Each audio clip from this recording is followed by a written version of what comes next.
Scooter, das ist die erfolgreichste Techno-Band auf diesem Planeten. 23 Top-10-Hits allein in Deutschland. Zig Millionen verkaufte Platten, mehr als 1000 Konzerte. Und dann sollte vor 2 Jahren alles noch ganz, ganz groß, schön und wunderbar werden. 25 Jahre Scooter, das Jubiläum.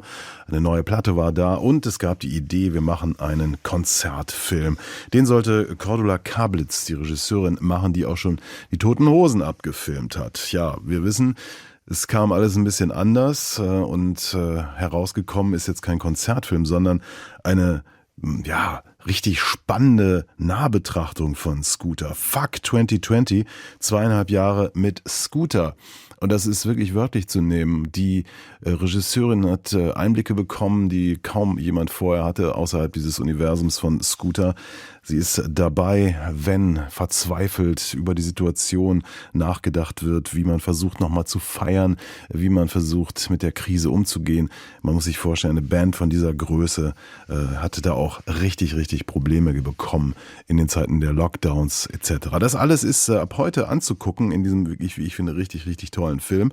Und das Schöne ist, H.P. Baxter hat sich für ein Interview bereit erklärt. Das hören Sie gleich, aber natürlich erstmal Musik von Scooter. Und wenn man das so will, ist das hier das Titelstück des Films.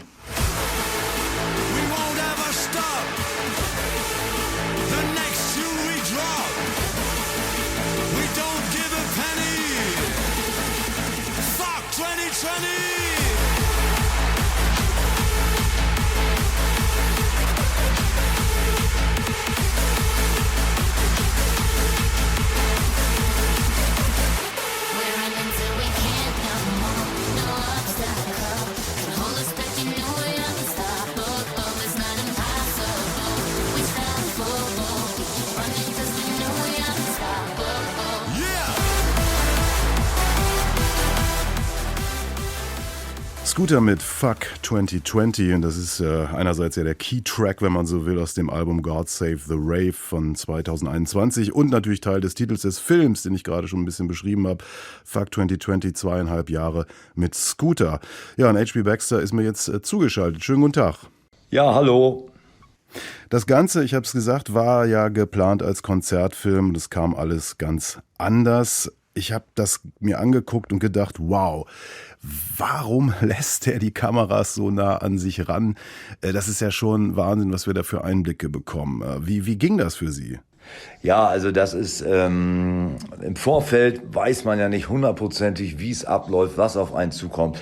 Nur für mich war irgendwie klar, wenn man eine Doku macht, muss man konsequenterweise auch was von sich preisgeben, sonst kann man auch gleich einen Werbefilm drehen und das ist dann sterbenslangweilig und dann kann man es auch lassen. Natürlich war das jetzt manchmal doch schon wirklich sehr privat, aber das liegt auch mit daran, dass ich mit der Regisseurin ein sehr gutes Verhältnis hatte. Von Anfang an war da so ein Grundvertrauen und ich habe sie auch einfach machen lassen und im Endeffekt, also finde ich, passt das zusammen, es ist stimmig und es ist jetzt nicht auf billig eine Home Story oder so, sondern das ergibt sich immer im Zusammenhang, weil es ist ja auch schön, finde ich, für so ein bisschen zu erfahren, beiläufig, wie lebt man so und was hat man da so für Vorlieben. Ich erinnere mich so an meine Jugend, wenn ich irgendwelche Heroes hatte, da habe ich jeden Schnipsel gesammelt, Richie Blackmore vorm Kamin mit einer Ritterrüstung oder so, das hat mich dann auch immer total beeindruckt und von daher finde ich das schon ganz gut. Ja, ich meine, die meisten hätten ja wirklich gerne einen Werbefilm. Das fand ich ja so spannend. Auch wenn sie jetzt sagen, nö, also ein Werbefilm ist ja blöd. Da sollen Leute auch ein bisschen was erfahren. Home Story natürlich ein bisschen schon. Wir kriegen ja, ich meine, das Irre ist, sie stehen schon so lange in der Öffentlichkeit, aber wir kriegen nochmal ganz andere intime Einblicke. Also da gibt's den Besuch bei ihrer Mutter, dann sehen wir da Bilder, Videos aus ihrer Kindheit, wie sie damals aussahen. Das fand ich total spannend. Also diese kulturellen Einflüsse da aus England, wie sich dann die Optik verändert auch. Und dann sagt die Mutter, ja, der war damals schon Diktator. So, und da dachte ich, ja gut, Kunst und Demokratie ist immer so eine Sache, aber man hat ja den Eindruck, es war klar, sie müssen das machen, sie müssen die Musik machen, sonst gehen sie kaputt, oder? Ja, auf jeden Fall. Also für mich war Musik immer mit das Wichtigste im Leben. Also auch schon das fing schon in der Kindheit an. Ich habe mit 12 die erste E-Gitarre bekommen, war in der ersten Schülerband, habe das immer sehr ernst genommen, im Gegensatz zu den anderen Mitstreitern und war dann auch froh, dass ich Jahre später in Hannover jemanden gefunden habe wie Rick, der das genauso ernst genommen hat und mit dem zusammen, also wir beide haben das irgendwie aufgebaut, erst mit der Band Celebrate the Nun, 8 Jahre ohne nennenswerte Erfolge. Allein das durchzuhalten war schon heftig und dann hat es ja dann doch geklappt mit Scooter und deswegen, also das ist schon ein wichtiger Bestandteil so in meinem Leben. Ich habe in den letzten Jahren natürlich wahnsinnig viele Gespräche, Interviews geführt, wo es um den Musiker, die Musikerin in der Krise ging. Was ich in diesem Film beeindruckend fand, war jetzt endlich mal auch wirklich so diesen unmittelbaren Eindruck zu erleben. Also man sieht die harte Arbeit, die sie schon ganz früh in dieses Projekt gesteckt haben. Sie sind wahnsinnig erfolgreich und dann kommt diese Krise und dann wird eben gesagt, ja, was sollen wir jetzt machen? Ne? Wo können wir spielen? Da in England darf man, aber hier nicht. Und also so ein bisschen auch diese Verzweiflung. Ich habe das so unmittelbar auch dann noch nie gesehen. Ich meine, jetzt sind wir so ein bisschen im Rückblick, aber wie gucken Sie auf diese Zeit? Also ich versuche die Zeit ansonsten weitestgehend zu verdrängen. Das war wirklich so ein Ausnahmezustand und das braucht man also wirklich nicht. Und ich möchte das auch nicht, hoffentlich nicht nochmal erleben. Trotzdem finde ich das jetzt in dem Film eigentlich ganz gelungen, weil es so wirklich auch so ein Zeitdokument ist und weil es ja auch eher sich zufällig ergeben hat und das gibt es sicher auch nicht so häufig, ne, dass jemand ausgerechnet in der Zeit eine Doku gedreht hat über eine Band und das stimmt, da kriegt man eben die Ängste und Nöte mit, also gerade jetzt auch zum Beispiel bei den Keyboardern, wo dann das ja auch wirklich ans Eingemachte geht finanziell. Jetzt bei mir und Jens, dem Manager, ist es nicht ganz so schlimm, weil wir das ja nun schon seit Jahrzehnten machen und da anders aufgestellt sind, aber man kriegt das mal hautnah mit und überhaupt dieses auf der Bühne sein, das ist ja auch der wichtigste Teil so meines Lebens. Und wenn das plötzlich nicht mehr geht, das stimmt. Das ist teilweise pure Verzweiflung. Ich war auch dann oft wirklich nicht so gut gelaunt in der Phase. Naja, und das wird halt alles dokumentiert. Sie haben ja eben gesagt, Sie waren auch nicht immer gut gelaunt. Ich frage mich, hat das ein bisschen was mit Ihnen gemacht und verändert? Ich fand eine Szene besonders interessant, also wo es dann um die Frage geht, wann können wir wieder spielen? Dann gibt es irgendwie ein Schedule und dann heißt es aber, hey, jetzt brauchen wir aber mal hier Material, wir brauchen eine Single und so. Und dann ist man da im Studio und man merkt so richtig den Druck und da ist ein Track, der ist noch gar nichts irgendwie, aber jemand sagt, ja, das ist doch schon mal was und so. Wo ich so denke, wow, selbst die kriegen jetzt Druck, produzieren zu müssen und dann kommt es zu so einem richtigen Streit, ja, wo auch die Türen fliegen und so. Andere hätten das vielleicht rausgeschnitten, oder? Ja, ich hatte Cordula, die Regisseurin, auch noch gefragt. Ich sage, Cordula, ist das nicht zu heftig? Die Leute denken doch nachher, wir spinnen. Und dann meinte sie, nee, das ist gerade gut und das ist authentisch. Und da meinte ich, okay, ich vertraue dir, wenn du das sagst, dann machen wir das so. Auch wenn mich danach keiner mehr mag, dann habe ich halt Pech gehabt. Aber nee, unterm Strich, also ich bin immer der Meinung, sonst braucht man keine Doku. Also finde ich wirklich so. Und das gehört dazu. Ich meine, bei uns gab es immer Streit zwischendurch, also gerade auch musikalisch. Und auch wie man da sieht, für mich war das so ein Entwurf eines Tracks, aber noch weit entfernt von einer Single oder einem Hit.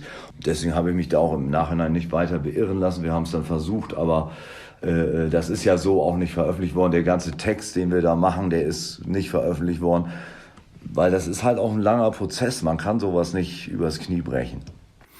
Ich finde es ja immer wieder gut, die Humorseite, das darf man bei Ihnen auch nie vergessen. Ich finde es herrlich, wenn Sie sagen, ich werde doch niemals in so einem Autokino spielen, niemals vor Autos. Was soll der Quatsch? Schnitt, Sie spielen da vor Autos. Ja, super, ne? Ja, das ist auch das Problem, dass unser Booker George das Talent hat, einem Dinge nicht wirklich schmackhaft zu vermitteln, sondern er sagt, ja, ihr spielt da auf dem Autokino, könnt ihr spielen? Und ich so, ja, und dann stehen da Autos. Ich sag, ist da denn Sound? Dann sagt er, nee, das geht nur übers Autoradio, man hört eigentlich nichts.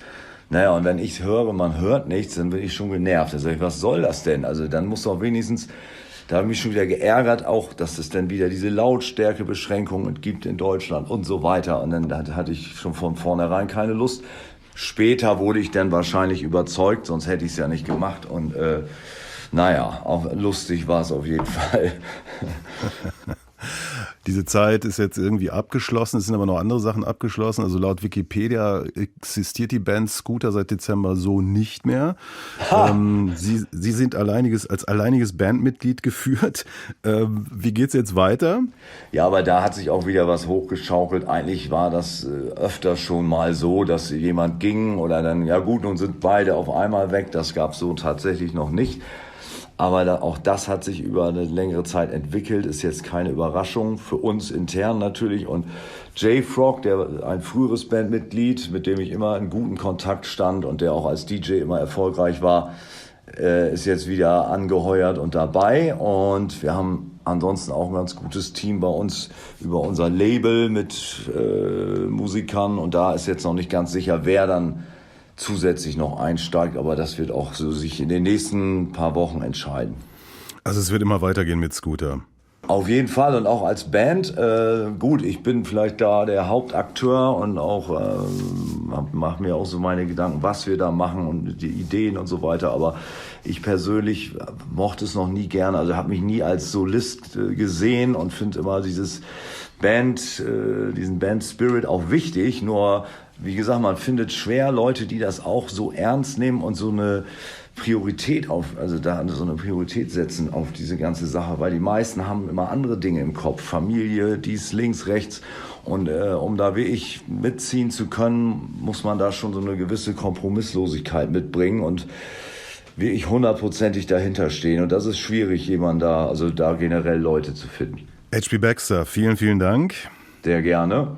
Fuck 2020, 2,5 Jahre mit Scooter. Dieser Film, der wirklich, wie ich finde, außergewöhnlich ist dann ab heute in den Kinos zu sehen.